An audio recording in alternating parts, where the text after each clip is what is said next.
volume I can put this at. GH.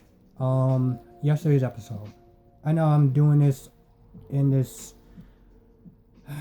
very odd order. Well, it's not really odd. I'm watching it on Hulu.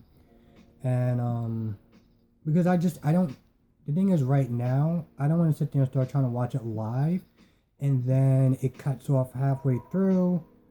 And then I gotta sit there and watch it the next day anyway. But I'm gonna see how it goes on Monday. And, if it goes well and there's no interruptions, and I'll just, do the review that day. So, going into yesterday's GH. Is it...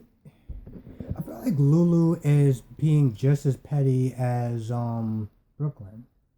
Because Brooklyn is chilling, minding her own damn business.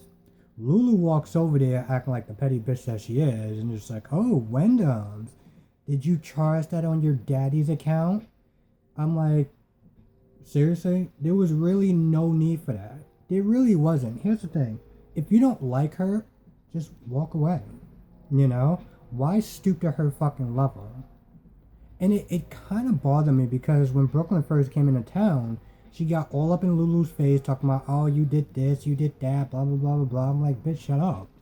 Like, go somewhere.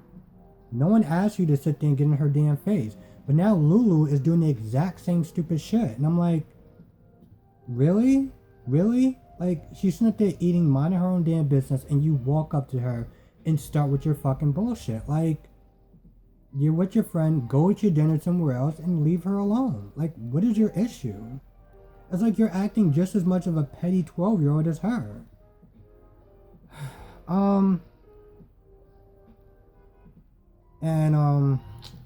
Lost my train of thought because I'm just like, it just threw me off. I was like, really? But, so Brooklyn goes on lunch, leaves the phones unanswered. And I'm like, all right, cool. You've been there for 3 hours. Okay, cool. You deserve a lunch break. But, be fucking responsible about it. It's almost as though she's never been responsible in her entire life, except for when she wants to actually do something. Other than that, she's a total fucking flake. She gets to the office, and her dad is like, listen, after he gives her a stern lecture, he's like, listen, I have these documents. These are for your eyes only. Your eyes only. Okay? I need these to be sent. So what does this idiot does? She decides to go on live on Facebook or Instagram. I'm assuming it's Instagram, because who really goes live on Facebook anymore? So she goes live, and she's like, oh, look at this, look at that, look at this, look at that. I'm like, you dumb I don't get her. She's not even 16 where I can feel like, okay, you know what? She's a kid. She's a child. No, she's a grown-ass woman that released sensitive information for the whole world to see. I'm pretty sure one of those documents pertaining to the fact that Michael is getting booted out of the company, and Ned is going to be there full time. Now, here's the thing. I like Michael, but he's been making some very piss poor decisions as far as ELQ goes. Ned may not like the company as far as being a corporate man or whatever, but he's very good at it, and he knows how to get his hands dirty. And listen, I'm all for green environment and initiative and everything like that, but to be honest, it's not doing anything for anyone's wallet.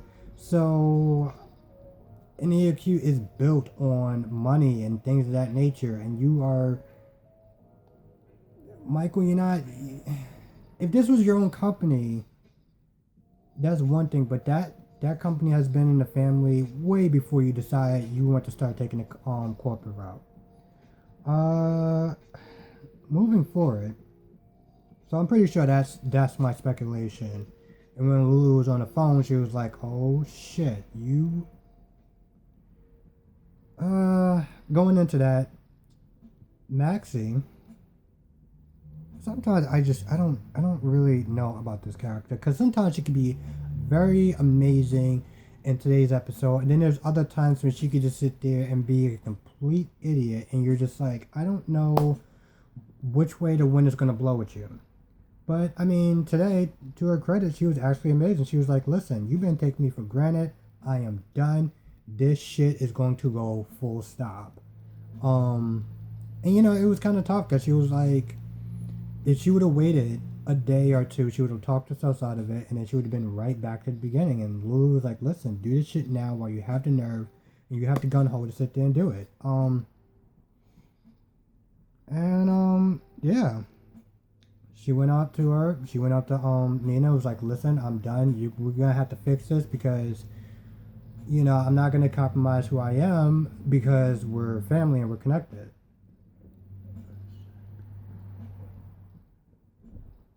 I'm not gonna compromise myself and for who I am because we're family. And Lou was like, you know what? Nina was like, you know what? You're right.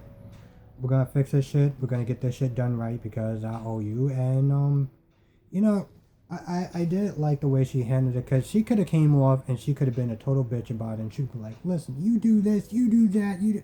No, but you know what? She stated her concerns, and I'm not gonna sit there and say this. In reality, this is something that I think that people should learn. You can state your position, but you don't have to be at a point of you're disrespecting this person. You can state your position, you can state your frustration and your anger without it getting to the point. Well, you can state your grievances with someone without getting to the point of getting angry and disrespecting someone. And she handled that with total fucking class. So I really commend her on that. And yeah, Nina was like, listen, we're gonna get this shit done, and that's gonna be that. And I know I'm going out of order about this, but let's be honest, this is a recap. But in the future, I probably will get more better as far as structuring these recaps, so that way my thoughts and everything isn't all over the place. But so Nina's like, listen, she talks to Jackson and everything like that. And after they have their little chit chat, she's like, listen, Maxie has been really great. Talked her up and was like, listen, we have a plan that is going to help her out and help out the company since she's been helping us out. And Jax was like, listen, I'm sorry to disappoint you, but no. So this whole relationship, them going out together and them being business partners, here's the thing. I knew this shit was not going to work from the start. They said, Nina and Jack said, listen, we can't let our business and our personal relationship affect each other. And this shit is going to be the test of the waters. So, we'll see how that plays out. Moving on. Sasha had this, well, I called it, but it's not something that no one saw it coming. So Sasha was like, listen, y'all two need to marry each other. Michael and Willow need to marry each other because this is the best chance for everything to work out for the custody hearing. Now, Michael was like, listen, I'm not going to sit there and build my relationship with my son on a lie. He already came into this world on a lie. I'm not going to sit there and do that to him. But being a parent, sometimes you have to make very, very, very difficult decisions, and sometimes you have to be a hypocrite for the greater good. Sometimes you have to compromise your principles and your morality for the greater good if it comes towards taking care of your children. And this is something that Michael's going to have to learn. He's going to have to learn the hard way. He's going to have to explain it, and you know what? He's going to be getting shit for it. But you know what? When Michael was growing up, I'm pretty sure he came to Sonny and Carly and was mad at them for things that they did, and they had to compromise their moralities and things of that nature too. So it's a cycle, And so Chase is like, nah, that's not going to happen. Because I don't want to sit there and say Chase is in his feelings because he is in his feelings. He's like, yo, listen, that's my girl. Like, that's going to be my wife one day. This shit is just not going to fly on so many levels. F that. Pretty much, Chase is like, F that. Let's just be real. Chase is just like, F that. And, Willow is kind of in the middle because she doesn't want to do that to Chase.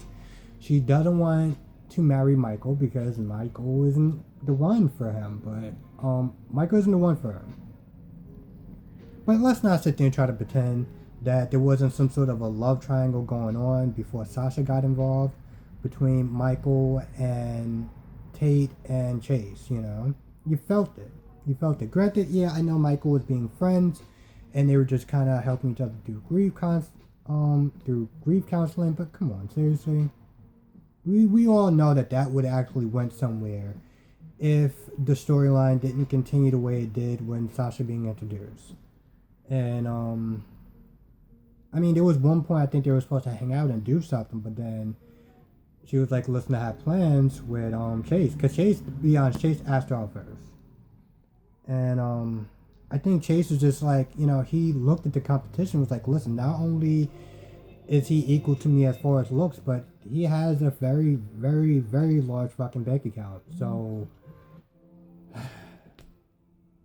it's gonna be a uphill battle. Let's just put it that way. And Michael's not the type of person. And the thing is, Michael's not the type of person that would sit there and flaunt his wealth to sit there and get, you know, to get a woman. You know, he doesn't have to do that. He could have been the average Joe man and still get somebody like Tate or Sasha. I know I'm going off tangent a little bit, but I mean, I'm just kind of bringing up that whole point of, you know, the whole love triangle and how it didn't work out. And my prediction going forward is that it's going to start, well, let's just be clear. Chase is going to begrudgingly agree to this, and Kate is going to be like, listen, I'm going to do this really, really good, and so is Michael. And I predict that they're going to start off with just the best of intentions of, listen, just cover, and we're going to try to make this work, we're going to do little kisses here and there, and somewhere along the line, they're going to get together, and Sasha and Chase is going to be a thing. It's going to start off with revenge sex, and moving forward, it's going to be a real thing. So that's my predictions as far as that goes. So, you know, honestly tell you the truth, I don't really have to sit there and say much about the fucking kids, except for the fact that, Trina is getting on my fucking nerves. She's getting on my damn nerves. And this is one of those things where I feel like this is the reason why, and granted, I haven't watched the other soap operas, but I feel like I need to watch at least one episode of every show because, and just put it down in the comment section, do they actually have other kid actors in the other shows? Because I feel like if they don't, there's a fucking reason why. Because they're annoying. And not only are they sometimes bad actors, but they're just annoying and no one cares. Somebody that is in their late 30s, early 40s, late 50s aren't going to be sitting there watching these shows for the fucking kids. So why they have them there is for fluff and padding to, you know, give the writer some breathing room. Because Trina is annoying, you know? She's annoying. Let's be very fucking clear. She walks up to Courage like da-da-da-da-da and gets her little bitchy attitude. And I'm just like, I'm looking at my phone at this point, and I just don't care. I don't care about fucking Trina. I don't care. Is her name Trina Robertson? I don't even remember. Trina something. I don't fucking care. The sad thing is that she's not a bad character when she's not acting like a total bitch. But my point is, I just think that Trina, Dev, Cameron, and Jocelyn are the most pointless characters on General Hospital.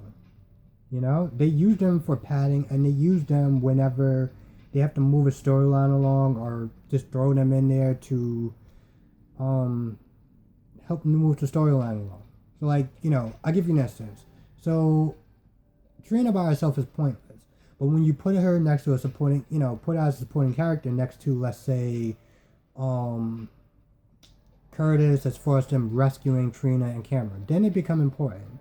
But other than that, they're just not important. And on top of that, moving away from non-important characters, let's quickly talk about, because I feel like I'm just kind of going through this whole thing. Let's quickly talk about Curtis and Portia. So Curtis is bottom line, yo, listen, if Trina my daughter, and Portia was like, no. But the thing is, did Portia actually do any DNA testing to confirm that? Because I feel like there is a gaping hole where, they had their affair, and then Mac and or Tagger and Portia did their thing, and 9 months later, Trina's born. And I feel like Portia is just assuming that Trina is Tagger's daughter. And they need to do a DNA test because no one has confirmed this shit. We're just going off speculation. And I feel like that's just kind of just foolhardy. But I honestly tell you the truth, my prediction, of course, is that Trina is going to be Curtis' daughter, and that's going to be a whole heaping fucking mess. And I'm gonna have to sit there and deal with annoying, bitchy, angry, teenage angst Trina, which I gotta be honest, I can't speak for anyone else. I can only speak for myself, but I don't need that. I don't want that, but I feel like it's gonna happen. Let's see. Jordan is gonna be very complacent. She got to the warehouse. Of course, they moved her. They moved her son along because we gotta stretch out this storyline. This is the reason why sometimes, as much as I love General Hospital, sometimes I'd rather just like watching other shows instead, because especially like streaming service shows, because even though they're soap operas in their own right, they don't drag out stories for like weeks and weeks and like, I'll give you an example. Let's go back to when Jason had to escape. We saw Jason in that clinic for the first week. That whole week, no escape. Second week, he plans his escape. Then he's escaping. Third week, he gets back to Port Charles. That's 3 fucking weeks.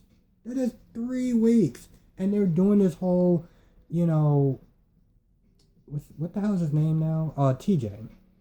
TJ's been kidnapped for like, what? I feel like it's been weeks now. It just a way to stretch out the story. So Jordan's going to compromise and compromise and compromise, and to a point where she can't compromise anymore, and she's going to begrudgingly ask Sonny for help. Because storyline and plot. Now, this is pretty much, I don't think that I really have much to say. Yeah, I think I kind of covered the meat of the episode yesterday. So, yeah, I will be doing my review of Friday's episode tomorrow. No, well, whatever episode that's the day before, I'll be doing that. So, my last review for this week will be Saturday. I'm thinking today's Friday and it's not. But, thanks for watching. Again, I cannot stress this enough.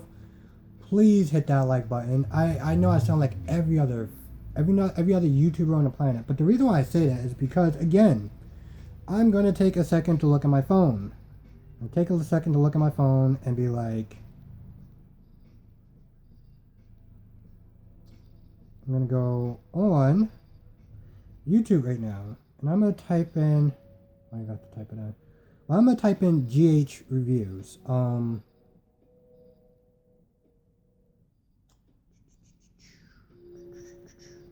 granted, this is not me slamming him or anything like that. Yeah, my shit's not there. And I would sit there and say it's a numbers game, but again, my bubblegum videos are actually at the top, and somebody else is at the bottom, and their numbers is higher than mine. So, again, I would really, really, really appreciate, if people will give likes or give dislikes. If you didn't like my style, give me a dislike. Write something in the comment section. Tell me why you disliked it. Am I jumbling? Like my thoughts around as far as the review goes. Do you not like the sound of my voice? I mean, anything at this point. Or something to help. Like, what do you think that can make this review better? Is my reviews too long? Because I gotta be honest, I was actually trying to keep it under like maybe 12 minutes, but I felt like more stuff happened, and I felt like it was kind of irresponsible to not talk about the major stuff that happened. And again, if I missed something, let me know that too. Just write something in the comment section. Hi, I like your review, or hi, I don't like your review, and why.